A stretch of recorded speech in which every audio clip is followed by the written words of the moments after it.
এটা 2025-এর সবে ফেব্রুয়ারি মাস। আমরা এর মধ্যে 14% দিয়ে দিয়েছি এবং আজকে আরও 4% দিয়ে দেওয়া হলো। 2026-এর বিধানসভা ভোটের আগে শেষ পূর্ণাঙ্গ বাজেটে ডিএ বা মহার্ঘ ভাতা নিয়ে বড় ঘোষণা করল রাজ্য সরকার। রাজ্য সরকারি কর্মীদের জন্য আরও 4% ডিএ ঘোষণা করলেন মমতা বন্দ্যোপাধ্যায়। এর ফলে রাজ্য সরকারি কর্মীরা ডিএ পাবেন 18% হারে। কিন্তু রাজ্য সরকারের ডিএ বৃদ্ধির পরও কেন্দ্রীয় সরকারি কর্মচারীদের সঙ্গে রাজ্য সরকারি কর্মচারীদের ডিএর বড়সড় ফারাক থেকেই গেল। যদিও এই নিয়ে পাল্টা যুক্তি দিয়েছেন মুখ্যমন্ত্রী। আমরা 125% পর্যন্ত ডিএ দিয়েছিলাম, বামফ্রন্ট সরকার চলে যাওয়ার পর আমরা মার্চ করে দিয়েছি এখন নতুন, এটা 5th পে কমিশন অনুযায়ী, বেসিক পেটা 6th পে কমিশনের রেকমেন্ডেশন অনুযায়ী, অর্থাৎ সেন্ট্রালে যেটা পায় এটা কিন্তু আরও বেশি পায়। তার কারণ হচ্ছে পে কমিশন প্লাস ডিএ দুটো পায়। ভোটের কথা মাথায় রেখে রাজ্য সরকারি কর্মচারীদের নিজেদের দিকে টানতে ডিএ নিয়ে বড়সড় প্রতিশ্রুতি দিচ্ছে বিজেপি। নতুন সরকার এসে, বিজেপির সরকার এসে, ডাবল ইঞ্জিন সরকার এসে এই সমস্যার সমাধান করবে। বর্তমানে কেন্দ্রীয় সরকারি কর্মচারীরা ডিএ পান 53% হারে। বুধবার রাজ্য সরকারের 4% ডিএ বৃদ্ধির পর রাজ্য সরকারি কর্মচারীরা ডিএ পাবেন 18% হারে। ফলে এখনো কেন্দ্র রাজ্যের মহার্ঘ ভাতার ফারাক 35%। ফরাক 35% হয়েছে। তার মানে বুঝতে পারছেন কতটা বঞ্চিত আমরা। সমস্ত রাজ্য, যে পশ্চিমবাংলা থেকে যেই রাজ্যগুলো পিছিয়ে আছে তারা কিন্তু আপ টু ডেট দিতে পারছে, এই রাজ্য দিতে পারছে না। তার মানে সদিচ্ছার অভাব রয়েছে। আমরা প্রশ্ন জিজ্ঞেস করতে চাই যে আমাদের ডিএর টাকাগুলো কোথায় গেল, কেন এত দান খয়রাতি হচ্ছে, কেন খেলামেলা হবে, কেন ছেলেমেয়েরা ন্যায্য চাকরি পাবে না, কেন রাজ্য সরকারি কর্মচারীদের তাদের ন্যায্য অধিকার থেকে বঞ্চিত হতে হবে। কেন্দ্রীয় সরকারের কর্মচারীরা যে বাজার থেকে বাজার করে আমরা সেই বাজার থেকেই বাজার করি। সেখানে তারা পেট্রোল থেকে শুরু করে, সরষের তেল থেকে শুরু করে, ওষুধ থেকে শুরু করে সমস্তই, চাল আটা সমস্তই যেটা কেন্দ্রীয় সরকারের দাম সেই দামেই তারা কিনতে বাধ্য থাকে। তাহলে রাজ্য সরকারের কেন এই বঞ্চনা তারা করবে? এটা তো ডিএর বৃদ্ধি নয়, এটা হচ্ছে মহার্ঘ ভাতাটা দেয়া হয়, আমাদের বেতন ক্ষয়ে যাচ্ছে তার ক্ষতিপূরণ হিসেবে। এই বোধটা মুখ্যমন্ত্রী ভুলিয়ে দেওয়ার চেষ্টা করছেন। যখন ক্ষমতায় ছিলেন না তখন এসব কথা বলতেন যে সরকার দিয়ে দিতে পারে না তার ক্ষমতায় থাকার অধিকার নেই। তো আজকে ওনারও ক্ষমতায় থাকার অধিকার নেই। 4% ডিএ বৃদ্ধিকে তীব্র কটাক্ষ করেছে বিরোধীরা। 15 সালে পে কমিশন হয়েছিল, নতুন পে কমিশনের প্রস্তাব নেই এবং এখনো কেন্দ্রীয় সরকারের সঙ্গে প্রায় 31-32% ডিফারেন্স হয়ে আছে কর্মচারীদের। সেই কর্মচারীদেরকে তারা আজকে কার্যত কর্মচারীদের সঙ্গে এই দুর্মূল্যের বাজারে প্রতারণা, বিশ্বাসঘাতকতা করেছে। কিন্তু বিরোধীদের সমালোচনায় কান দিতে নারাজ তৃণমূল। এই ফারাকটার কথা যখন বলছেন তখন বলতে হয় যে যত রাজস্ব কেন্দ্র তুলে নিয়ে যায় এখনও সেটা 50-50 করেননি কেন? সেই ফারাকটা এখনও মেটাননি কেন? এখনও সেটা কেন 41-এ আটকে গেছে? 42 হয়েছিল, মোদী সরকার আবার 41% রাজ্যের জন্য করে দিয়েছেন কেন? সেই ফারাকটা আগে মেটাবার চেষ্টা করুন।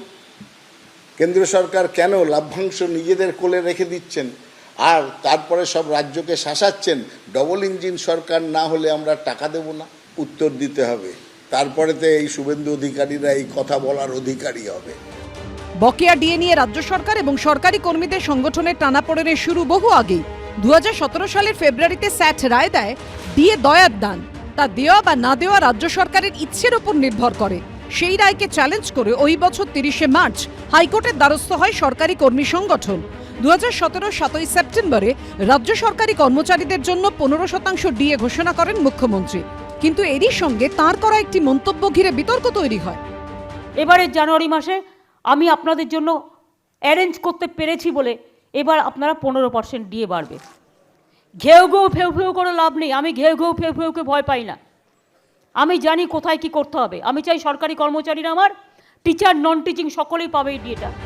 এরপর ডিএ মামলায় 2018 সালের 31শে অগস্ট হাইকোর্ট রায় দেয় মহার্ঘ ভাতা সরকারি কর্মীদের অধিকার। কিভাবে তা দেয়া হবে 2 মাসের মধ্যে নিষ্পত্তি করুক স্যাট। 2019-এর 26শে জুলাই স্যাটের তৎকালীন বিচারপতি রঞ্জিত কুমার বাগ ও সুরেশ কুমার দাস নির্দেশ দেন 1 বছরের মধ্যে সরকারি কর্মীদের ডিএ মেটাতে হবে। কিন্তু রাজ্য সরকার তা না দেওয়ায় সরকারি কর্মী সংগঠন আদালত অবমাননার মামলা করে ফের স্যাটের দ্বারস্থ হয়। 2019-এর অক্টোবরে স্যাটের রিভিউ পিটিশন দাখিল করে রাজ্য সরকার। 2020-এর 8ই জুলাই রাজ্য সরকারের পিটিশন খারিজ করে স্যাট। তারপর রাজ্য সরকার আবেদন জানায় হাইকোর্টে। সেই মামলায় রাজ্য সরকারের আবেদন খারিজ করে হাইকোর্টের ডিভিশন বেঞ্চ নির্দেশ দেয় স্যাটের নিয়ম মেনে বকেয়া ডিএ মিটিয়ে দিতে হবে। এরপর সুপ্রিম কোর্টের দ্বারস্থ হয় রাজ্য সরকার। এখনো সর্বোচ্চ আদালতে ঝুলে রয়েছে এই মামলা। তার মধ্যেই 2020 সালে রাজ্যে চালু হয় নতুন বেতন কমিশন। 2021 সালে 3% ডিএ দেয় রাজ্য সরকার। এরপর 2023 সালের বাজেটে 3% ডিএ বৃদ্ধির ঘোষণা করেন অর্থমন্ত্রী চন্দ্রিমা ভট্টাচার্য। 2023 সালে পার্ক স্ট্রিটে বড়দিনের উৎসবের উদ্বোধনে গিয়ে আরও 4% ডিএ বৃদ্ধির ঘোষণা করেছিলেন মমতা বন্দ্যোপাধ্যায়। গত বছর বাজেটেও 4% ডিএ ঘোষণা করা হয়েছে। এরপর আর রাজ্য সরকারি কর্মীদের ডিএ বাড়েনি। এই অবস্থায় বুধবার বিধানসভা ভোটের আগে শেষ পূর্ণাঙ্গ বাজেটে আরও 4% ডিএ ঘোষণা করল রাজ্য সরকার। এটা 2025-এর সবে ফেব্রুয়ারি মাস, আমরা এর মধ্যে 14% ডিএ দিয়ে দিয়েছি এবং আজকে আরও 4% দিয়ে দেওয়া হলো। এটা উপকৃত হবেন আমার সরকারি কর্মচারী থেকে শুরু করে অসরকারি কর্মচারী থেকে শুরু করে মানে যারা বিভিন্ন কাজে আছে, শিক্ষক অশিক্ষক থেকে শুরু করে সবাই আর কি এর মধ্যে পাবেন আর কি। পেনশন হোল্ডার্স তাদের প্রত্যেকেই এটার লাভ হবে। আমরা গত জানুয়ারি মাসেই রাজ্য কোঅর্ডিনেশন কমিটির পক্ষ থেকে রাজ্যের মাননীয় মুখ্যমন্ত্রীর কাছে বকেয়া মহার্ঘ ভাতা অবিলম্বে মিটিয়ে দেওয়ার দাবি করেছিলাম। আমাদের সেই ধারাবাহিক লড়াই আন্দোলনের চাপে আজকে রাজ্য সরকার 4% মহার্ঘ ভাতা ঘোষণা করতে বাধ্য হয়েছে। কিন্তু আমরা মনে করি যে 35% মহার্ঘ ভাতা বকেয়া আছে, সেই অবিলম্বে সেই বকেয়া মহার্ঘ ভাতা রাজ্য সরকারকে মিটিয়ে দিতে হবে। চলতি বছরের 1 এপ্রিল থেকে নতুন হারে ডিএ কার্যকর হবে। আমরাও বলি যে আমাদের 14% ডিএ, সেন্ট্রাল গভর্নমেন্টের 53% ডিএ, অর্থাৎ এটা কিন্তু ভাবের ঘরে চুরি করা। কারণ ডিএটা হচ্ছে পৌনপুনিক, অর্থাৎ পৌনপুনিকতার কারণে আমরা ডিএটা মারাত্মকভাবে অর্থাৎ নির্দিষ্ট নিয়মে অর্থাৎ all India consumer price index অনুসারে যেভাবে কেন্দ্রীয় সরকার ডিএ বাড়ায় এবং অন্যান্য রাজ্য সরকারগুলো সেইভাবে ডিএ দেয়, আমরা সেটা পাই না। 2026-এর বিধানসভা নির্বাচনের আগে শেষ পূর্ণাঙ্গ বাজেটে শুধু রাজ্য সরকারি কর্মীদের জন্য 4% ডিএ ঘোষণাই নয়, 16 লক্ষ অতিরিক্ত যোগ্য পরিবারকে প্রকল্পের দ্বিতীয় পর্যায়ে বাংলার বাড়ি প্রকল্পের অধীনে অন্তর্ভুক্ত করতে চলেছে রাজ্য সরকার। এর জন্য 9,600 কোটি টাকা বরাদ্দ করা হয়েছে। আরও আবেদনকারী থাকলে এই প্রকল্পের তৃতীয় পর্যায়ে সেই আবেদনগুলি বিবেচনা করা হবে বলেও জানানো হয়েছে রাজ্য বাজেটে। এই প্রকল্পে আগেই 12 লক্ষ উপভোক্তাকে বাড়ি করার প্রথম কিস্তির টাকা দেওয়া হয়েছে। আবাসনের কাজ, যে গ্রামীণ বাড়ি বন্ধ করে দেওয়া হয়েছে, তা সত্ত্বেও আমরা আমাদের সীমিত ক্ষমতার মধ্যে দিয়ে আপনারা দেখবেন বিরাট অংশ টাকা আমাদের 28 লক্ষ পরিবারকে বাড়ির জন্য এই বাজেটে অনুদান করা হয়েছে। 12 লক্ষ মানুষকে আমরা অলরেডি ওদের 14,500 কোটি টাকার মতো লাগবে, সম্ভবত 1400, আমরা অলরেডি হাফ দিয়ে দিয়েছি ডিসেম্বরে, আর হাফ 14,000 সামথিং আমরা হাফ দিয়ে দিয়েছি এবং বাদবাকিটা পাবে ওরা জুন মাসে, 6 মাসের মধ্যে। আর দ্বিতীয় যেটা 16 লক্ষ আজকে আবার নেওয়া হলো নতুন করে, যেটা আমরা 28 লক্ষ সার্ভে করেছিলাম, ফিল্ড সার্ভে, সেই 16 লক্ষ মানুষ যারা লিস্টে আছেন এখনো পাননি, তারা ডিসেম্বরের মধ্যে প্রথম কিস্তি পেয়ে যাবেন অর্ধেক, এবং সেকেন্ড কিস্তি তাদের বাড়ি কমপ্লিট হবার আগেই আমরা দিয়ে দেবো। তার মানে মোট 28 লক্ষ। এরপরেও যদি কারো এই লিস্টে থেকে না থাকে, সে চায়, সেক্ষেত্রেও আমরা ফেস বাই ফেস করে দেবো। বাংলার বাড়ি প্রকল্পের মাধ্যমে তৃণমূল কংগ্রেসের কর্মীদেরকে, হারমাতদেরকে বাড়ি দেওয়া হবে। এই তো বাজেট, আর কিছু না। আর এরপরে মোদিজির কাছে গিয়ে বলবেন যে আমাকে বাড়ির টাকা দেয়া হোক, বাংলার বাড়ি নামে চালিয়ে দেবেন ওই টাকা নিয়ে, না পরে একটু মুছে একটু আবাস যোজনা লিখে দেবেন, এর আগেও যেরকম করেছে। রাজ্য সরকারের বাংলার বাড়ি প্রকল্পে 2 দফায় 1,20,000 টাকা দেওয়া হবে। পাল্টা বিজেপির প্রতিশ্রুতি, তারা ক্ষমতা এলে এই টাকার পরিমাণ বাড়িয়ে 3 লক্ষ টাকা করে দেবে। এই 60,000 বা 1,20,000 এখন কোনো ঘর হয় না। ভারতীয় জনতা পার্টি পশ্চিমবঙ্গে এলে 3 লক্ষ টাকার বাড়ি দেবো আমরা কমিটেড, অন রেকর্ড বলছি। এই রাজ্যের বিজেপির 2-3 জন প্রধান সারির নেতার মধ্যে, as per my post, by virtue of my post, LOP হিসেবে আমি এই দায়িত্ব নিয়ে এটা বলছি। আমি আমার সেন্ট্রাল লিডারশিপ এবং আমাদের ভবিষ্যতের কর্মসূচির মধ্যে এটা ইনকর্পোরেট করাবো। সব এমএলএদের পক্ষ থেকে আমি কমিট করছি যে 1,20,000 বাড়ি হয় না, যারা জেনুইন 1,20,000 পাচ্ছেন আরও 1,80,000 বিজেপি 26 সালে এলে দেবে, আর যারা পাচ্ছেন না রাজনৈতিক কারণে কাটমানি দিতে পারছেন না তাদেরকেও, সংখ্যা ফ্যাক্টর নয়, আমরা 3 লক্ষ টাকার বাড়ি তাদের জন্য দেব। 2022 সালের প্রধানমন্ত্রী আবাস যোজনা প্রকল্পে মোট 28 লক্ষ আবেদনকারীর নাম কেন্দ্রে পাঠিয়েছিল রাজ্য সরকার। যদিও সেই তালিকায় দুর্নীতি, স্বজনপোষণ নিয়ে নানা অভিযোগ ওঠে। তদন্তে আসে একের পর এক কেন্দ্রীয় কমিটি। পরবর্তীকালে ঝাড়াই বাছাই করে 11 লক্ষ উপভোক্তার নাম চূড়ান্ত করলেও কোনো টাকা আসেনি মোদী সরকারের তরফে। এই অবস্থায় কেন্দ্রের ঠিক করা 11 লক্ষ ও সাম্প্রতিক অতীতে রাজ্যে ঝড় ও বন্যায় ক্ষতিগ্রস্ত হয়েছে এমন 1 লক্ষ উপভোক্তাকে প্রথম দফায় বাংলা আবাস যোজনায় টাকা দেওয়া হয়েছে। আবাসনের কাজ, যে গ্রামীণ বাড়ি বন্ধ করে দেওয়া হয়েছে, তা সত্ত্বেও আমরা আমাদের সীমিত ক্ষমতার মধ্যে দিয়ে, আপনারা দেখবেন বিরাট অংশ টাকা আমাদের 28 লক্ষ পরিবারকে বাড়ির জন্য এই বাজেটে অনুদান করা হয়েছে। 12 লক্ষ মানুষকে আমরা অলরেডি ওদের 14,500 কোটি টাকার মতো লাগবে, সম্ভবত 1400। আমরা অলরেডি হাফ দিয়ে দিয়েছি ডিসেম্বরে, আর হাফ 14,000 সামথিং আমরা হাফ দিয়ে দিয়েছি, এবং বাদ বাকিটা পাবে ওরা জুন মাসে, 6 মাসের মধ্যে। অর্থাৎ আমি মার্চেও দিতে পারি, এপ্রিলেও দিতে পারি, জুন পর্যন্ত আবার টাইম আছে, 6 মাস টাইম আছে। তার মানে মোট 28 লক্ষ। এরপরেও যদি কারো এই লিস্টে থেকে না থাকে, সে চায়, সেক্ষেত্রেও আমরা ফেস বাই ফেস করে দেব। আমরা কাউকেই বঞ্চিত করতে চাই না, কারণ মানুষের মাথার উপরে একটা আশ্রয়, মানুষের জীবনের গভীর শিকড় এবং একটা আস্তানা। তৃণমূল নেতাদের 3 তলা পাকা বাড়ি, প্রধানদের 17টা 18টা 35টা করে বাড়ি, গরিব, আসল গরিব লোককে তালিকা পাঠান। আমি তো 10,98,000কে যখন 60,000 করে দিলেন, আমি আপনাকে প্রস্তাব দিয়েছিলাম বিধানসভাতে, আপনি ছিলেন না, আপনার পঞ্চায়েত মন্ত্রী ছিলেন প্রদীপ মজুমদার। সেখানে বিরোধী দলনেতা 2টো প্রস্তাব দিয়েছিল।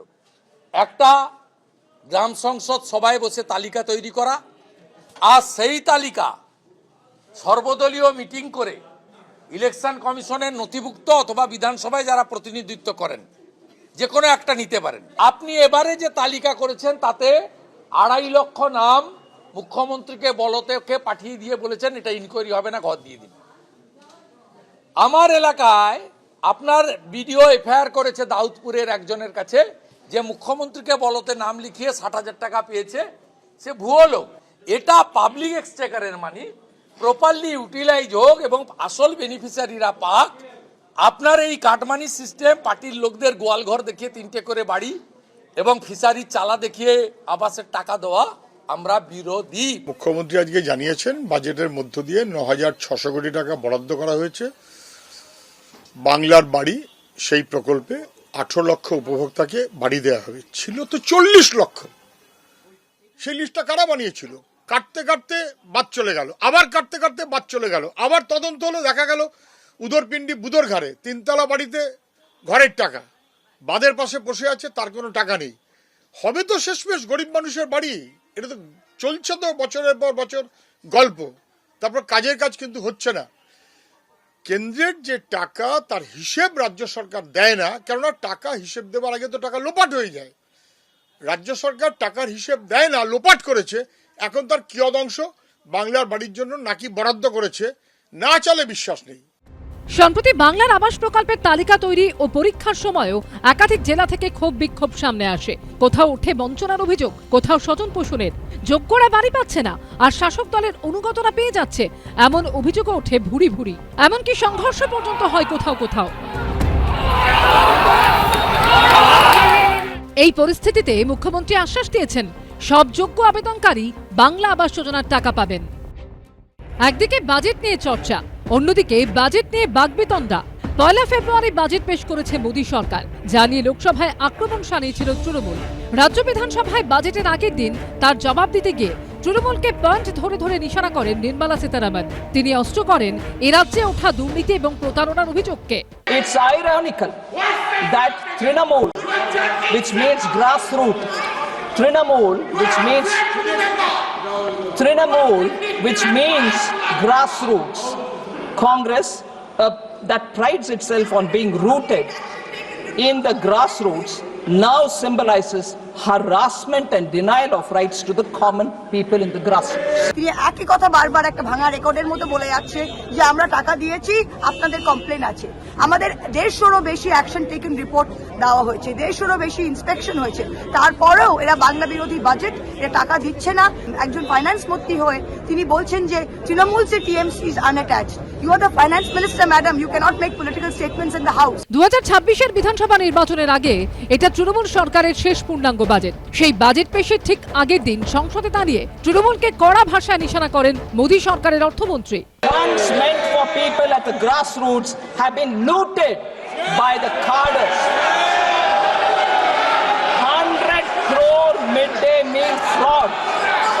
100 crore midday meal fraud. Ration mafia thriving in the state on grassroots level. No jobs, no factories, no vision. That's Bengal for you, sir. Industrial powerhouse, Bengal was industrial powerhouse. 24% share when in 1947 during independence Bengal had 24% share in manufacturing. Today it has 3.5% share. Bengal's per capita income growth lags behind the national average. For the last 20 years, per capita income of Bengal lags behind the national average for last 20 years. It's ranked 23rd. এটা খুব অন্যায় আমি বলবো। নির্মলা সীতারামন একটা মন্ত্রী, বিত্তমন্ত্রী, finance minister পার্লামেন্টে বলছেন, ওনাকে প্রমাণ দিয়ে বলতে হতো। এসব কথা তো আমরা বাইরের মেঠো রাজনীতিতে শুনি। মেঠো রাজনীতিতে মঞ্চের উপর দাঁড়িয়ে বলছে, উনি পার্লামেন্টে দাঁড়িয়ে মিথ্যে কথা বলছেন কি করে? প্রমাণ করতে পারবেন একটা? করতে পেরেছেন এতদিন ধরে আছে। 2011 থেকে মমতা বন্দ্যোপাধ্যায় আছেন ক্ষমতায়, 2014 নরেন্দ্র মোদী এসছেন ক্ষমতায়, আজকে 2025-এ পৌঁছেছি। একটা প্রমাণ দিয়ে দেখাতে পেরেছেন? বললেন উনি। ওনার তো শাস্তি হওয়া দরকার। নির্মলা সীতারামন যা বলেছেন, কারণ পার্লামেন্টে দাঁড়িয়ে তিনি প্রমাণ ছাড়া অভিযোগ করেছেন এবং প্রমাণ না করতে পারলে তার বিরুদ্ধে প্রস্তাব এনে প্রিভিলেজ নোটিশ এনে তাকে শাস্তি দেওয়া প্রয়োজন। তৃণমূল এবং বিজেপি যখন পরস্পরকে আক্রমণ করতে ব্যস্ত, তখন দুপক্ষকেই এক বন্ধনীতে ফেলে নিশানা করেছে সিপিএম। পশ্চিমবাংলায় সরকার যেভাবে চলছে তাতে দুর্নীতির রমরমা, রঞ্জে রঞ্জে দুর্নীতি প্রতিটি ক্ষেত্রে, শিক্ষা, স্বাস্থ্য, কাজ, প্রতিটি ক্ষেত্রে, গ্রাম শহর, যে কোনো রকমের সরকারি প্রকল্প, প্রতিটি ক্ষেত্রে কোনো সন্দেহের ব্যাপারে নেই। রেশন ভয়াবহ দুর্নীতি, ভয়াবহ। এবং রেশন দুর্নীতিটা এত ভয়াবহ, তারপরেও রেশনের সেই মন্ত্রী যিনি ছিলেন তাকে পাশে বসিয়ে সার্টিফিকেট দিচ্ছেন মমতা ব্যানার্জি, কারণ যত দুর্নীতি তার সবচাইতে বেশি সুযোগ সরকার পায়। এটা কেন্দ্রীয় সরকার কেন, যে কেউ বুঝতে পারছে, যে কেউ বলতে পারছে, তবে কেন্দ্রীয় সরকার সব জেনে বুঝে ধামাচাপা দিয়ে রেখেছে। বিজেপি দাবি করছে তৃণমূল সরকার দিশাহীন, কর্মসংস্থান তৈরিতে ব্যর্থ। মমতা বন্দ্যোপাধ্যায় বলছেন কর্মসংস্থান তৈরি তার সরকারের প্রধান লক্ষ্য। No jobs, no factories, no vision. That's Bengal for you, sir. আমাদের ভিশন ইজ ভেরি ক্লিয়ার। আমাদের mission to create more and more employment.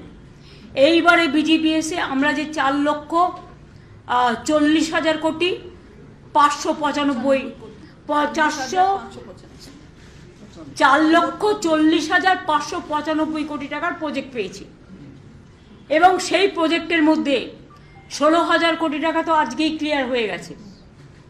Already synergy করব বলেছিলাম, অলরেডি করে দিয়েছি। এবং 6টা ইকোনমিক করিডোর যেটা হচ্ছে সারা বাংলাকে যুক্ত করবে। কেন্দ্রীয় অর্থমন্ত্রীর সঙ্গে মুখ্যমন্ত্রীর দ্বৈরথ এখানেই শেষ হয়নি। নিজেদের দুর্নীতি আগে সামলাতে বলুন, আপনি বাংলাকে নিয়ে কম ভাবুন। निर्मला जी उजाला का क्या हुआ? आपका नाम का साथ हम मिला दिया। इलेक्शन का टाइम में आप उजाला किया था, अभी उजाला का क्या भविष्य है? अब तो कुछ नहीं करते हैं। মঙ্গলবার সংসদে রেশন মাফিয়ার অভিযোগ তুলে সরব হয়েছিলেন নির্মলা সীতারামন। বুধবারই এ রাজ্যে রেশন নিয়ে বাঁধল ধুন্ধুমার। রেশন ডিলারকে ঘিরে জটলা, বচসার মধ্যেই হঠাৎ করে রেশন ডিলারকে ধাক্কা দিলেন এক যুবক। ঘটনাস্থলে দাঁড়িয়ে আসানসোল পুরসভার 59 নম্বর ওয়ার্ডের তৃণমূল কাউন্সিলর মোহাম্মদ জাকির হোসেন। শাসক দলের কাউন্সিলরের ভাইয়ের দাদাগিরি, রেশন ডিলারকে মারধর। ঘটনার সূত্রপাত দিন কয়েক আগে। স্থানীয় সূত্রে খবর, কুলটির নিয়ামতপুরে রোহিত ভালুদিয়া নামে এক রেশন ডিলারের বিরুদ্ধে উপভোক্তাদের কম রেশন সামগ্রী দেওয়ার অভিযোগ ওঠে। এই নিয়ে তৃণমূল কাউন্সিলরের ভাই মোহাম্মদ সাগির হোসেনের কাছে অভিযোগ জানান এক উপভোক্তা। গত 8 তারিখ অভিযোগকারীকে সঙ্গে নিয়ে রেশন দোকানে আসেন তৃণমূল কাউন্সিলরের ভাই। অভিযোগ, সেখানে তৃণমূল নেতা মোহাম্মদ সাগির হোসেন রেশন ডিলার রোহিত ভালুদিয়াকে বেধড়ক মারধর করেন। আক্রান্ত ডিলারের অভিযোগ, মাসোহারা না দেওয়াতেই এই ঘটনা। ডিমান্ড क्या है उन लोगों को पैसे का डिमांड है। पैसे मैंने दिए भी है, 3 महीना दिए। यदि ये सब इसी तरह चलता रहा तो मुझे समय समय पर लीगल एक्शन के लिए कोर्ट में के लिए भी रिक्वायर्ड पड़ेगा। तो इलाके में हर जगह उनका इस चीज़ का प्रचार सब जगह ही है। हर जगह आप जरा सा इंक्वायरी करेंगे तो हर जगह से ही आपको कुछ ना कुछ मिलेगा। ঘটনার ভিডিও ভাইরাল হতেই শুরু হয় শোরগোল।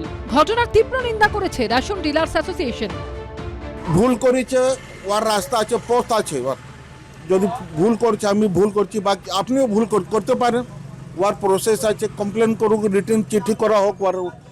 কিন্তু ইয়ার মানে তো না কি আমি আপনার বাড়িতে ঘুষে আপনাকে মারপিট করে দিব। এই প্রসঙ্গে তৃণমূল কাউন্সিলর জাকির হোসেন কোনো মন্তব্য করতে চান। সব অভিযোগ অস্বীকার করেছেন তার ভাই অভিযুক্ত তৃণমূল নেতা। उस दिन का बेटर है कि 50 केजी का राशन का जगह में 30 केजी राशन दिया। जो मारपीट है, धक्का मुक्की हुआ। 3 महीना उसने पैसा दिया, 3 महीना के बाद वो पिछला 2 महीना से पैसा नहीं दिया था, इसके कारण ये हमला करवाया। ऑडियो वायरल हुआ है। ऑडियो भैया कोई भी कुछ भी टैप करके कर सकता है, वो अलग बात है। किसी का नाम फाम नहीं आया, ऑडियो हम भी सुने हैं। और रहा यहाँ और भी 4 राशन डीलर है, 4 से भी पूछ सकते हैं कि किसी से हम लोग 10 रुपया मांगे हैं। সারা পৃথিবীতেই দেখুন কিছু না কিছু এরকম ঘটনা থাকে। কেউ ওজনে কম দেয়, কেউ লোক ঠকায়, কেউ ভালো মানুষ থাকে, কেউ খারাপ মনোভাব নিয়ে চলে। এবং স্বয়ং বুদ্ধদেবও সেগুলোকে ঠিক করতে পারেননি। আপনারা দেখেছেন আমাদের যে ইতিহাস আছে, যীশুখ্রিস্ট বুদ্ধদেব সেটা করতে পারেননি। আমি এই প্রসঙ্গে শুধু একটা বলবো আপনাদেরকে, সেই বিখ্যাত ঘটনা যে একজন মহিলাকে সবাই মিলে পাথর মারছিল আর যীশু খ্রিস্ট পাশ দিয়ে যাচ্ছিলেন। তিনি দেখে বললেন, নাকি মহিলাকে পাথর মারছো কেন? বললেন ও পাপ করেছে। বলে তাহলে তো খুব খারাপ কাজ করেছে, যদি তাহলে মারা উচিত, কিন্তু যে মারবে সে পাপ করেনি তো কোনো। ঘটনার জেরে নিরাপত্তার অভাবের অভিযোগে 5 দিনের ধর্মঘটে সামিল হয়েছেন কুলটির সমস্ত রেশন ডিলাররা। রেশন বন্টন দুর্নীতি মামলায় প্রায় 15 মাস পর জামিন পেয়েছেন জ্যোতিপ্রিয় মল্লিক। তাৎপর্যপূর্ণভাবে জামিনে মুক্তির পরই প্রাক্তন খাদ্যমন্ত্রীর পাশে থাকার বার্তা দিয়েছেন মমতা বন্দ্যোপাধ্যায়। গত সোমবার পরিষদীয় দলের বৈঠকে তিনি বলেন, জ্যোতিপ্রিয় মল্লিককে 2.5 বছর ধরে অন্যায়ভাবে আটকে রাখা হয়েছিল। আদালতে ওর বিরুদ্ধে কোনো তথ্য প্রমাণ পাওয়া যায়নি, রাজনৈতিক কারণে অহেতুক আটকে রাখা হয়। এই প্রেক্ষিতে বুধবার মাঘী পূর্ণিমার সকালে রেশন বন্টন দুর্নীতি মামলায় ফের একযোগে অভিযানে নামল এনফোর্সমেন্ট ডিরেক্টরেট। এদিন সকাল থেকে তল্লাশি অভিযান চালানো হয় হাওড়ার 3 জায়গায়, শ্যামপুর, জগৎবল্লভপুর ও মাজুতে।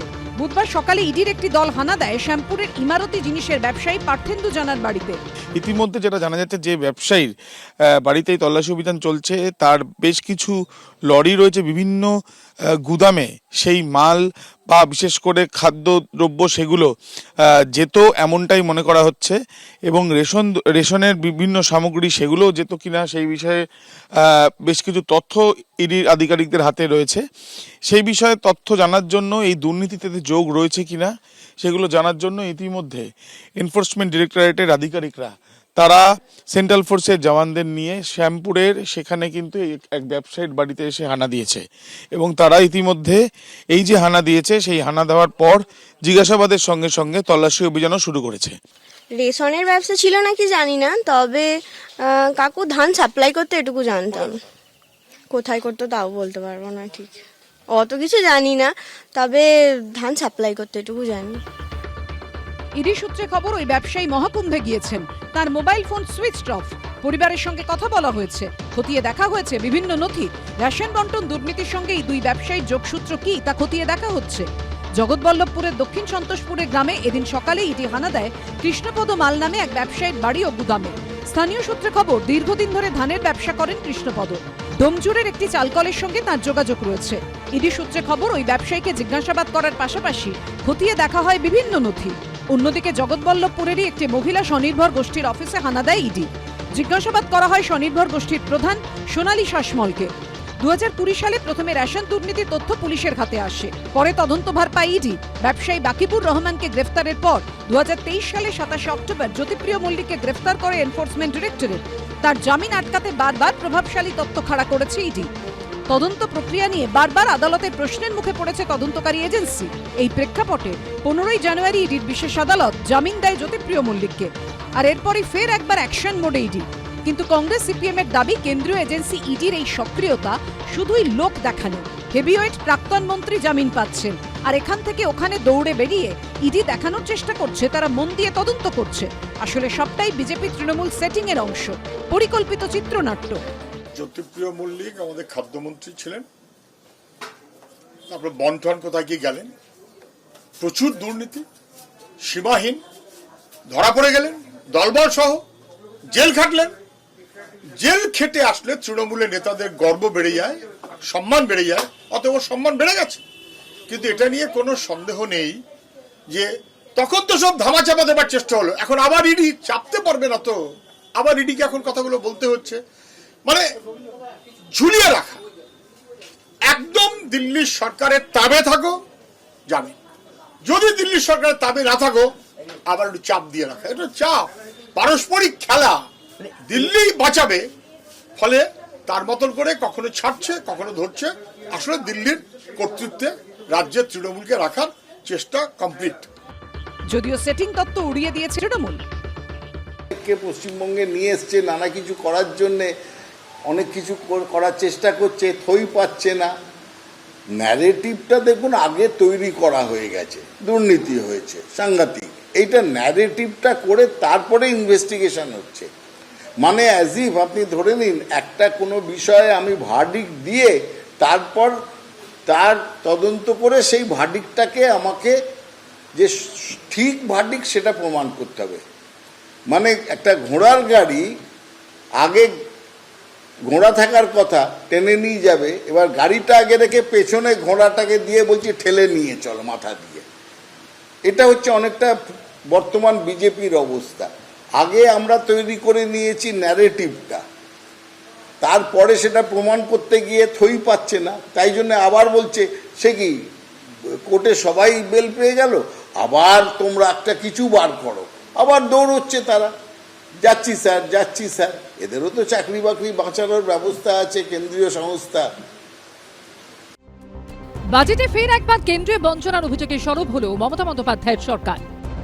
এখন একটাই ট্যাক্স, জিএসটির ট্যাক্স, সবটাই তুলে নিয়ে যায় কেন্দ্র, কিন্তু আমাদের ভাগ্যে যেটা পাওয়া উচিত সেটা কিন্তু আমাদের দেওয়া হয় না। 100 দিনের কাজ থেকে শুরু করে গ্রামীণ রাস্তা, আবাস যোজনা, বাজেট পেশের পরও মুখ্যমন্ত্রীর মুখে উঠে এলো বিভিন্ন খাতে কেন্দ্রীয় বঞ্চনার প্রসঙ্গ। 2026-এর বিধানসভা ভোটের আগে বুধবার শেষ পূর্ণাঙ্গ বাজেট পেশ করেছেন রাজ্যের অর্থমন্ত্রী চন্দ্রিমা ভট্টাচার্য। বাজেটে বাংলার বাড়ি প্রকল্প, গ্রামীণ রাস্তা তৈরি, গ্রামোন্নয়ন সহ একাধিক খাতে বিপুল বরাদ্দের ঘোষণা করার পাশাপাশি ফের একবার কেন্দ্রীয় বঞ্চনার অভিযোগ মনে করিয়ে দিলেন মুখ্যমন্ত্রী। একদিকে কেন্দ্রীয় সরকারের বাজেট, ইলেকশন আসলে ওরা একরকম কথা বলে, কিছু প্রতিশ্রুতি দেয়, কিন্তু ইলেকশনের পরে প্রতিশ্রুতি থাকে না, প্রতিশ্রুতিটা প্রতিচ্যুত হয়ে যায়। কিন্তু আমাদের বাজেটে আমরা সেটা করি না।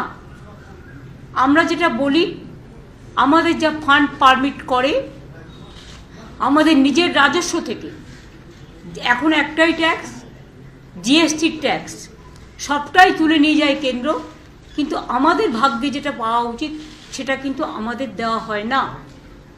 100 দিনের কাজ বন্ধ করে দেওয়া হয়েছে, গ্রামীণ রাস্তার কাজ বন্ধ করে দেওয়া হয়েছে,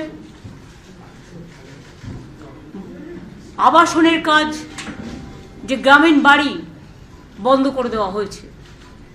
তা সত্ত্বেও আমরা আমাদের সীমিত ক্ষমতার মধ্যে দিয়ে আপনারা দেখবেন বিরাট অংশ টাকা আমাদের 28 লক্ষ পরিবারকে বাড়ির জন্য এই বাজেটে অনুদান করা হয়েছে। কেন্দ্রীয় সরকারি প্রকল্পে বাংলাকে বঞ্চনার অভিযোগ নতুন নয়। বকেয়া আদায়ের দাবিতে কখনো রেড রোডে আম্বেদকরের মূর্তির সামনে ধর্ণা অবস্থানে বসেছেন খোদ মুখ্যমন্ত্রী, কখনো দিল্লিতে গিয়ে অভিষেক বন্দ্যোপাধ্যায়ের নেতৃত্বে ধর্ণায় বসেছেন তৃণমূলের সাংসদরা। আবার কলকাতাতেও রাজভবনের সামনে টানা 5 দিন ধর্ণায় বসেছিলেন অভিষেক বন্দ্যোপাধ্যায়। তৃণমূল যখন বারবার বঞ্চনার অভিযোগ তুলে সরব হয়েছে, পাল্টা শাসক দলের বিরুদ্ধে দুর্নীতি, আর্থিক তছরূপ, কেন্দ্রীয় প্রকল্পের নাম বদলে দেওয়ার মতো অভিযোগে সরব বিজেপি। উনি একটা হোয়াইট পেপার জারি করুন যে জিএসটিতে আমার প্রাপ্য কত, জিএসটির প্রাপ্য ঠিক হয়। সব রাজ্যের অর্থমন্ত্রীদের সঙ্গে ভারত সরকারের অর্থমন্ত্রীর মিটিংয়ে, সেই মিটিংয়ে আগে ডক্টর অমিত মিত্র যেতেন এবং তিনি জিএসটি চালুর সময় কনভেনার ছিলেন অল স্টেট ফিনান্স মিনিস্টারদের। এখন মাননীয় চন্দ্রিমা ভট্টাচার্য যান। জিএসটিতে সেন্ট্রাল গভর্নমেন্টের গত চারটে ফাইন্যান্সিয়াল ইয়ারে, 21-এর আগেরটা ছেড়ে দিলাম, 21 সাল থেকে অদ্যবধি 4টে ফাইন্যান্সিয়াল ইয়ারে ভারত সরকারের কমিটমেন্ট কত ছিল, তিনি কত পেয়েছেন, তিনি একটা হোয়াইট পেপার দিন। ওনার যদি কমিটমেন্ট অনুযায়ী মোর দেন 90% টাকা না পেয়ে থাকেন, অডিট রিপোর্ট না দেওয়া সত্ত্বেও, তাহলে অল পার্টি ডেলিগেশন পাঠান নর্থ ব্লকে এফএম এর কাছে, তাতে বিজেপি এমএলএরা বা এলওপিকে ডাকলে আমি পার্টিসিপেট করব। আর আমি আপনাকে তথ্য ডাটা দিয়ে বলে দেব, কমিটমেন্টের মোর দেন 90% পেয়েছেন এবং 2টো রাজ্য অডিট দেয়নি, একটা সিপিএম পরিচালিত কেরালা আর একটা তৃণমূল পরিচালিত পশ্চিমবঙ্গ। জিএসটি কাউন্সিলে জোরদার প্রতিবাদ করতে তো দেখছি না। জিএসটি কাউন্সিলে জোরদার প্রতিবাদ করুন। আমাদের রাজ্যের অর্থমন্ত্রী অমিত মিত্র, তিনি তো জিএসটি কাউন্সিলের চেয়ারম্যান ছিলেন এতদিন, এই কিছুদিন আগে পর্যন্ত।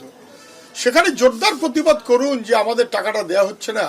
তাহলে সিজিএসটি এবং এসজিএসটি রাজ্যের এবং কেন্দ্রের ভাগ করা আছে, তো এইটা রাজ্যের, এটা কেন্দ্রের, এবং জিএসটির টাকা তো পাচ্ছে, মাঝে মধ্যে কাগজে বেরোয়, সরকারও স্বীকার করে।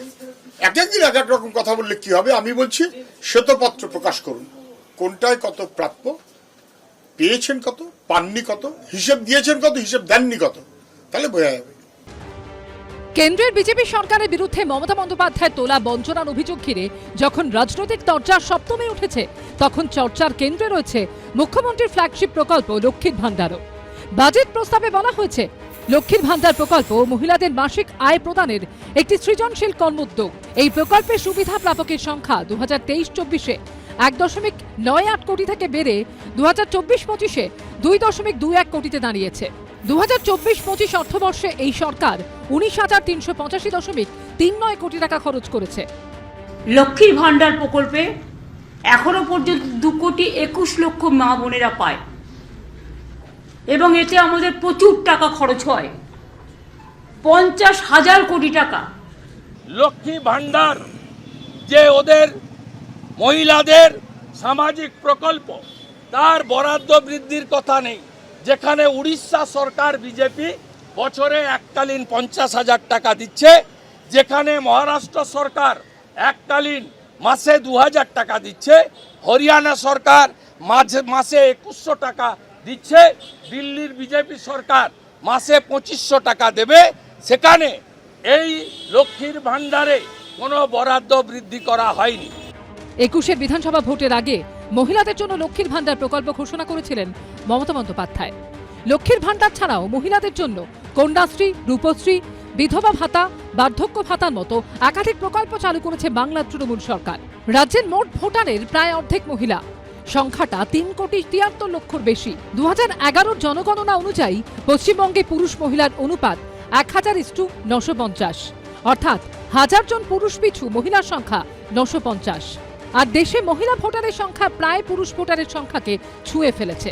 এই অবস্থায় পর্যবেক্ষকদের একাংশের মতে ভোটারদের সেই অর্ধেক আকাশ অর্থাৎ মহিলাদের আবেগের হাওয়া নিজেদের পালে টানতে তৎপর সব পক্ষই। রাজ্যে বিজেপি ক্ষমতা এলে লক্ষ্মীর ভান্ডারের টাকা বাড়িয়ে ৩,০০০ করে দেওয়ার প্রতিশ্রুতি দিচ্ছেন শুভেন্দু অধিকারীরা।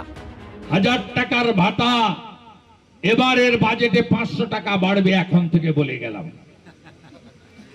1500 হবে, আমরা এলেই 3000 দেব। বিভিন্ন রাজ্যেও চালু রয়েছে লক্ষ্মীর ভান্ডারের ধাঁচে প্রকল্প। মধ্যপ্রদেশের শিবরাজ সিং চৌহানের লাডলি বেহেনা প্রকল্প তো ছিলই। বিধানসভা ভোটের আগে বাংলা লক্ষ্মীর ভান্ডারের আদলে মহারাষ্ট্রে লড়কি বেহেন প্রকল্প চালু করেছে শিন্দের সরকার, যার মাধ্যমে 21 থেকে 65 বছর বয়সী মহিলারা যাদের পারিবারিক আয় 2.5 লক্ষ টাকার কম, তারা মাসিক 1,500 টাকা আর্থিক সাহায্য পান। লোকসভা ভোটের পর হেমন্ত সোরেন ও কংগ্রেসের জোট সরকার সে রাজ্যে চালু করেছে মুখ্যমন্ত্রী মাইয়া সম্মান যোজনা। লক্ষ্মীর ভান্ডারের মতো এই প্রকল্পেও মাসে 1000 করে আর্থিক সাহায্য পান মহিলারা। গৃহলক্ষ্মী প্রকল্পের আওতায় নিম্নবিত্ত মহিলাদের 2000 টাকা দেয় কর্ণাটকের কংগ্রেস সরকার। অরুণোদয় প্রকল্পে মহিলাদের মাসে 1000 টাকা দেয় অসমের বিজেপি সরকার। মাহাতারি বন্দনা যোজনার অধীনে মহিলাদের 1000 টাকা দেয় ছত্তিশগড়ের বিজেপি সরকার। দিল্লি বিধানসভা ভোটের ঠিক মুখে মুখ্যমন্ত্রী মহিলা সম্মান যোজনা চালু করেছিলেন অরবিন্দ কেজরিওয়াল। এই প্রকল্পের অধীনে মহিলাদের প্রতি মাসে 1000 টাকা আর্থিক সহায়তা দেওয়া হবে। কেজরিওয়ালের প্রতিশ্রুতি ছিল আম আদমি পার্টি ক্ষমতায় ফিরলে এই টাকা বাড়িয়ে 2100 করা হবে। আর বিজেপি প্রতিশ্রুতি দেয় মাসে 2500 টাকা করে দেওয়ার। আর এ নিয়েই এই দিন কটাক্ষ করেছেন মমতা বন্দ্যোপাধ্যায়। আমাদের দেখা দেখি টুকলি করে কিছু কিছু রাজ্য যেটা বিজেপি ইলেকশনে জেতার জন্য করেছেন, অনেক রাজ্য আবার অনেকগুলো বন্ধও করে দিয়েছে। তাদের মধ্যে নানা রকম রেস্ট্রিকশন কাজ করে। আমাদের লক্ষ্মীর ভান্ডার হচ্ছে ইউনিভার্সাল। আর আপনার লক্ষ্মীর ভান্ডারকে কেউ কপি করেনি, আপনি শিবরাজ সিং চৌহানের লাডলি বহিনকে প্রশান্ত কিশোরের বুদ্ধিতে কপি করেছেন। বাজেট মানে অর্থনীতি, কিন্তু সেই অর্থনীতির মধ্যেই লুকিয়ে থাকে রাজনীতির কৌশল। 21 বিধানসভা ভোটে যে লক্ষ্মীর ভান্ডার ডিভিডেন্ড দিয়েছিল মমতা বন্দ্যোপাধ্যায়কে, আগামী বছর বিধানসভা ভোটের আগে তা নিয়ে নতুন কোনো ঘোষণা হয় কিনা এখন সেদিকেই নজর। নাম লক্ষ্মীর ভান্ডার হোক বা লাডলি বেহেনা, রাজ্য তৃণমূল শাসিত হোক বা বিজেপি শাসিত, কিংবা কেন্দ্রের মোদী সরকার অথবা কর্ণাটকের কংগ্রেস সরকার, একের পর এক ভোটে বারবার ফ্যাক্টর হয়েছে অনুদান। কখনো বিনামূল্যে চাল ডাল দেওয়া, আবার কখনো বিভিন্ন প্রকল্পে সরাসরি মানুষের হাতে টাকা পৌঁছে দেওয়া। 2021 পশ্চিমবঙ্গের বিধানসভা ভোটে তৃণমূলের জয়ের নেপথ্যে লক্ষ্মীর ভান্ডারের প্রতিশ্রুতি বড় ভূমিকা নিয়েছিল বলে মত পর্যবেক্ষকদের। আবার মধ্যপ্রদেশ, ছত্তিশগড়, মহারাষ্ট্র, দিল্লির মতো রাজ্যে বিজেপির জয়ের ক্ষেত্রেও অনুদানের প্রতিশ্রুতি বা প্রকল্প অন্যতম ফ্যাক্টর বলে মনে করেন অনেকে। কিন্তু এই প্রেক্ষাপটেই অনুদানের রাজনীতি নিয়ে তাৎপর্যপূর্ণ মন্তব্য করল সুপ্রিম কোর্ট। বিচারপতি B.R. গাভাই এবং বিচারপতি অগাস্টিন জর্জ মসির বেঞ্চ বুধবার বলে, দুর্ভাগ্যবশত অনুদান পেয়ে লোকের আর কাজ করতে ইচ্ছে করছে না। তারা বিনামূল্যে রেশন পাচ্ছে, কাজ না করেই টাকা পাচ্ছে। সম্প্রতি দিল্লি বিধানসভা নির্বাচনের আগে সব দলের ইস্তেহারে কার্যত অনুদানের প্রতিযোগিতা শুরু হয়েছিল। অরবিন্দ কেজরিওয়ালের দল প্রতিশ্রুতি দিয়েছিল দিল্লিতে ক্ষমতা পুনর্দখল করলে তারা মহিলাদের মাসে 2100 টাকা অনুদান দেবে। বিজেপি ইস্তেহার প্রকাশ করে জানায়, দিল্লিতে ক্ষমতা এলে তারা মহিলা সমৃদ্ধি যোজনা চালু করে মহিলাদের মাসে 2500 টাকা দেবে। কংগ্রেসও ক্ষমতা এলে মাসে 2500 টাকা দেওয়ার প্রতিশ্রুতি দিয়েছিল। সুপ্রিম কোর্টে সেই প্রসঙ্গ উঠে আসে। বিচারপতি B.R. গাভাই এবং বিচারপতি অগাস্টিন জর্জ মসির বেঞ্চ পর্যবেক্ষণে বলে, বিচারপতিদের টাকা দেওয়ার প্রসঙ্গ উঠলেই রাজ্যগুলো মাঝে মাঝে আর্থিক সংকটের কথা বলে। যদিও ভোটের সময় লাড়কি বেহেন বা এই ধরনের অনুদানের প্রতিশ্রুতি দেখা যায়। দিল্লিতে ভোটে জিততে 2100 বা 2500 টাকা দেওয়ার প্রতিশ্রুতি দেওয়া হয়েছিল। তৃণমূল বারবার দাবি করে এ রাজ্যে লক্ষ্মীর ভান্ডারের মতো প্রকল্প চালু করে তারা পথ দেখিয়েছে। অন্যদিকে বিজেপি এ রাজ্যে ক্ষমতা এলে তৃণমূলের থেকেও বেশি অনুদানের প্রতিশ্রুতি দিয়েছে। ভোটের জন্য বিভিন্ন দলের মধ্যে দর হাঁকাহাঁকির এই প্রবণতা নিয়ে সুপ্রিম কোর্টের পর্যবেক্ষণ যথেষ্ট তাৎপর্যপূর্ণ বলেই মনে করা হচ্ছে। বিচারপতি চেয়ারে বসে ফিলোসফিক্যাল কথা বলার অধিকার তো কেড়ে নেয়নি কেউ, তো বিচারকও ফিলোসফিক্যাল হয়েছেন। নানা দার্শনিক মন্তব্য সকলের অধিকার আছে বলার, কিন্তু এই কথাটা বলার মধ্যে তো কোনো আইনের পরিভাষা নেই। এটা হচ্ছে একটা দার্শনিক মন্তব্য। একদিকে যেমন সাধারণ মানুষ যারা গরিব তাদের প্রতি কেন্দ্রের স্নেহের হাত আছে, অন্যদিকে যারা কর্মসংস্থানের মাধ্যমে কর্মসংস্থান জেনারেট করছে, জব ক্রিয়েট করছে, তাদের জন্য কেন্দ্রের ব্যবস্থা আছে। এবং আমরাও মনে করি যে শুধুমাত্র দান ছত্র খুলে রাখলে হবে না, সেই দান ছত্র চালানোর জন্য রিসোর্স লাগবে, রোজগার করতে হবে। যে অশোকদা বললেন যে প্রত্যেক বছর আমরা দেখতে পাই যে বাজেটে দাবি করা হচ্ছে যে কেন্দ্রীয় হারের থেকেও বেশি হারে নাকি বাংলার অর্থনীতি বাড়ছে। তাহলে অর্থনীতি যদি বাড়ে তাহলে পরে আমাদের লোন নিতে হচ্ছে কেন বারবার? তাহলে অর্থনীতি বাড়লে তো রোজগার হবে রাজ্য সরকারের, উল্টে রাজ্য সরকার অন্যকে লোন দেওয়ার মতো জায়গায় পরিস্থিতিতে পৌঁছে যাওয়ার কথা। কিন্তু আমরা দেখতে পাচ্ছি কেন্দ্রের কাছ থেকে হাত পেতে এবং মার্কেট থেকে লোন নিতে হচ্ছে আমাদের রাজ্য সরকারকে, যা পরিষ্কার প্রমাণ করছে যে শুধুমাত্র দান ছত্র খুলে রাখলেই হবে না, দান ছত্রের জন্য এই টাকা যাতে রাজ্যের কোষাগারে ঢোকে তার ব্যবস্থা করতে হবে। মদের উপর ভরসা করে কতদিন চলবেন? সুপ্রিম কোর্টের পর্যবেক্ষণকে হাতিয়ার করে তৃণমূল বিজেপিকে নিশানা করেছে সিপিএম। যেন আমি দাদন দিচ্ছি, যেন আমি পাইয়ে দিচ্ছি, যেন মানুষ প্রজা, যেন সরকার রাজা। আমি দিলাম এই গোছাটা ভাব ভোট, সেটা বারণ করছে যে না, বরং মানুষকে ইকোনমিক্যালি আপলিফট করো, সোশ্যালি আপলিফট করো। কংগ্রেস বলছে এই জন্যই তারা ক্ষমতায় থাকাকালীন 100 দিনের কাজের প্রকল্প চালু করেছিল, যেখানে গরিব মানুষের অন্যের সংস্থান করে দেওয়া হয়েছিল তাদের কাজ করার মধ্যে দিয়েই। চাকরির বা কর্মের ব্যবস্থা করার জন্য মানরেগা চালু করেছিল ইউপিএ সরকার, এবং সেটাকে ফলো করে বিভিন্ন আঞ্চলিক এই যে দোকানদাররা আছে, মমতা ব্যানার্জি, ইভেন ভারতীয় জনতা পার্টি, অরবিন্দ কেজরিওয়াল, বিভিন্ন রাজ্যে এই যে আঞ্চলিক দোকানদাররা আছে তারা শুরু করে দিল ডোল পলিটিক্স। আজকে কিন্তু মহামান্য আদালত পরিষ্কার করে বুঝিয়ে দিল যে সোশ্যাল ওয়েলফেয়ার স্কিম আর ডোল পলিটিক্স করে ভোট কেনা আর সোশ্যাল ওয়েলফেয়ার স্কিম মানুষকে কাজের ব্যবস্থা করে দেওয়া, এর মধ্যে কতটা নীতিগত তফাৎ আছে।